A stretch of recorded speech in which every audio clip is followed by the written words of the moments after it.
అమ్మకు కావలసింది ప్రేమే, రక్తం కాదు.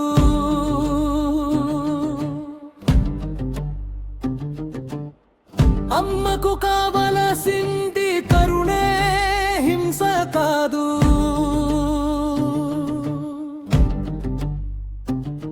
జీవులన్నీ తన బిడ్డలే, తల్లి చూపులో సమానమే. మేలుకో మనిషి, జీవహింస మానుకో.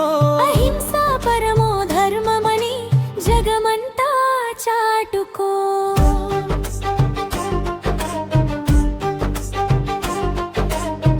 పూలతో పూజిస్తే అమ్మ చిరునవ్వు చిందిస్తుంది. పవిత్రమైన మనసుతో ఆశీస్సులు కురిపిస్తుంది. మూగజీవి కన్నీటి మీద భక్తి ఎలా నిలుస్తుంది? రైతో నిండిన హృదయమే అమ్మకు నిజమైన నైవేద్యం. కైనా కోడైనా ప్రాణం ఒక్కటే. భయం వాటి కళ్ళలో కూడా మనలాగే ఉంటుంది. ప్రాణం ఇవ్వలేని మనిషి ప్రాణం తీసే హక్కు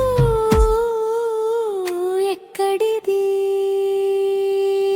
హింస చోరో, హింస పకడో. అహింసా పరమో ధర్మ. ప్రతి జీవిలో దైవాన్ని చూసే మనసే నిజమైన భక్తి. కన్నీరు కార్చే జీవిని చూసి తల్లి హృదయం ఎలా సంతోషించునయ్యా.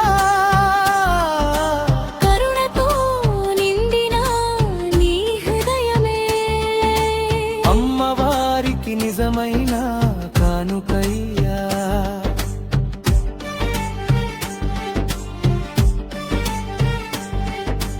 కత్తిని కాదు ప్రేమను అర్పించు, రక్తాన్ని కాదు భక్తిని సమర్పించు. ప్రతి ప్రాణిలో అమ్మని చూసే మనసే నిజమైన పూజయ్యా.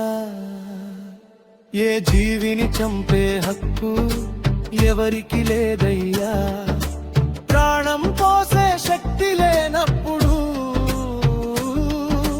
ప్రాణం తీసే హక్కు ఎక్కడిది అయ్యా?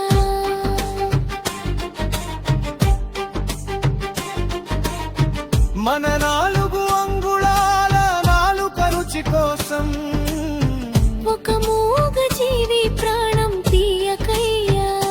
శాకాహారమే ప్రేమాహారం. అహింసే మానవ ధర్మం. హింస చూడు, హింస పకడు. అహింసా పరమో ధర్మ. అమ్మను ప్రేమిస్తే అమ్మ సృష్టిని ప్రేమించు. ప్రతి ప్రాణిని కాపాడురా. ప్రేమతో కరుణతో అహింసతో జీవితం.